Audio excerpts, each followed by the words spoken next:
Viewers अस्सलाम वालेकुम। जैसे कि कल मैं और मेरा दोस्त बैठा हुआ था, ये मेरा दोस्त जैन, तो हमारा प्रोग्राम बना के कराची घूमते हैं। तो ऐसा हुआ कि रात को हमारा प्लान बना, दूसरा दिन हो गया तो दूसरे दिन हम नहीं जा पाए। तो अचानक से ऐसा हुआ कि कल्चर डे भी आ गया और हम निकले घर से, तो फिर पता चला कि यार आज तो कल्चर डे है। फिर हम निकले बाहर तो हमने बोला कहीं बड़े रूट पे चलते हैं, तो सीधा कराची की तरफ जा रहे थे। तो रास्ते में हमने सोचा कि क्यों ना हम बेरिया टाउन घूम लें। तो बेरिया टाउन में अब हम आए हुए हैं, तो हम आपको पूरा बेरिया टाउन विज़िट कराएंगे और दिखाएंगे कि कैसा बना हुआ है। बहुत ही प्यारा बना हुआ है और लग्जरी लाइफ है यहाँ की, तो हम आपको दिखाएंगे कि कैसा है। आगे हमारा गाइडर चल रहा है। हाँ, आगे हमारा ये गाइडर चल रहा है, आप भी देख सकते हैं। हमें बेरिया टाउन का कुछ नहीं पता, तक भी नहीं पता।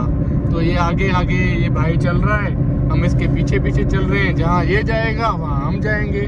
तो हाँ भाई जैन, क्या कहते हैं फिर?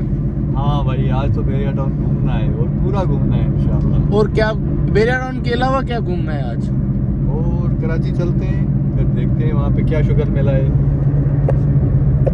अच्छा, दैट्स वेरी गुड। और मजा आ रहा है भला? बहुत हद से ज्यादा? बहुत क्यों, ज्यादा। पहली बार आए हो क्या? नहीं भाई, कल्चर डे पे पहली बार आए हैं। ऐसी बात है। चलो। आज यहाँ पे सिर्फ टोपी और अजरक दिखाई दे रहे हैं हमें। अच्छा, मतलब सिंध है ना? सिंध है और हाँ। कराची भी सिंध है। और कराची तो है ही सिंध, बिल्कुल। किसने बोला नहीं है फिर? जो कहते हैं ना, ये उनके लिए है। हाँ, वो तो है। Karachi Sindh, Karachi heart of Sindh. Yes. और आगे हम दिखाएंगे। ये क्या है जैन भाई? ये है यहाँ का एडवेंचर लैंड। बेरिया एडवेंचर लैंड है। तो कैसा मजा आ रहा है? बहुत ज्यादा। और ये आपके क्या है कि ये बेरिया टाउन बनना चाहिए था कि नहीं बनना चाहिए था? यार अच्छी फैसिलिटी है वैसे। अच्छा, देखा जाए अंदर के हिसाब से तो बहुत अच्छा बना। अच्छे रोड्स। बस यहाँ पे वो नहीं होना चाहिए पॉलिटिक्स। बाकी अच्छा। अच्छी है। अगर आप दुबई भी गए थे लास्ट टाइम, जी घूम के आए, तो वहाँ की लाइफ और यहाँ की लाइफ में क्या आपको डिफरेंस फील हो रहा है? डिफरेंस ये है कि वहाँ के लोग जो है ना, वो एक दूसरे से जलते वलते नहीं है।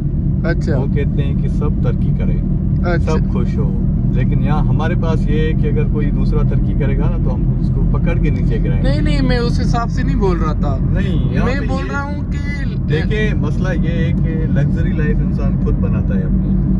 अच्छा, ठीक है ना, वो कैसे रहता है, कैसे ट्रीट करता है, लोगों से बातें करता है। और यहाँ पे तो आपको पता है ना, नहीं, हमारे मेरा- पास तो पॉलिटिक्स चलती है कि ये हाँ। ना हो, वो ना हो, ऐसे ना हो, ये हमारा, ये उसका। तो मैं ये बोल रहा हूँ कि न्यूट्रल बन के आप बताओ। अगर हम बेरिया टाउन घूम रहे हैं तो हम न्यूट्रल बन के घूम रहे हैं। हाँ, भाई, ये तो- हमारे सिंध का हिस्सा है और ये बहुत अच्छा है। मतलब मजा आ रहा हाँ, है। मजा आ तो रहा है। ऐसी जगह होनी चाहिए, क्योंकि देखो हमारे सिटीज हैं, उनमें इतनी ज्यादा डेवलपमेंट नहीं हुई सही बात जितनी है। यहाँ पे हमें देखने को मिल रही है। बिल्कुल। अगर आम बंदा है, जैसे देखिए ना, हमारी हैदराबाद में, लाड़काना में या सिंध के किसी भी हिस्से में कोई भी कॉलोनी बनती है तो उसमें फैसिलिटी नहीं होती है। नहीं, ठीक है? और यहाँ पे बहुत सारी फैसिलिटी। नहीं, ये मैं मानता हूँ कि अब सिंध गवर्नमेंट काम कर रही है। हाँ, हाँ, देखो रेड बस आ गई, हैदराबाद के रोड देख लो, बहुत अच्छे हो गए। बिल्कुल, पहले से मोटरवे मोटरवे बन गया, और अंदर के रोड कासमाबाद वादुआ का रोड देख लो, बहुत अच्छा बन गया है। तो उस हिसाब से ये है कि वहाँ भी काम हो रहा है। मगर इतनी लग्जरी लाइफ जहाँ पे, जैसे यहाँ पे है, साफ सुथराई का ख्याल, लोगों में एथिक्स है यहाँ पे, क्योंकि अगर वो नहीं करेंगे तो जाहिर सी बात है यहाँ पे फाइन लगेगा। तो लोग फाइन के डर से और दूसरी चीज़ों, मैनेजमेंट के डर से यहाँ पे सफाई का बहुत ख्याल रखते हैं। तो ये प्रोजेक्ट होना चाहिए था। बिल्कुल होना चाहिए था, और ऐसे और प्रोजेक्ट होने चाहिए जो हमारे सिंधी जो है वो तरक्की करे, आगे बढ़े, अच्छे घर लें, उनको फैसिलिटीज मिलें। अच्छा, मज़ा आ रहा है बस। मजा आ रहा है। अच्छा। चले आगे दिखाते हैं और कुछ। ठीक है। आगे क्या दिखाएंगे वो बता चले। आगे हम एफिल टावर, वैसे तो हमें पूरा घूमना है, लेकिन हाँ। ये बहुत बड़ा है तो घूम नहीं पाएंगे एक रात में। हाँ, तो अभी एफिल टावर या कार्निवाल दिखाते हैं। ठीक है।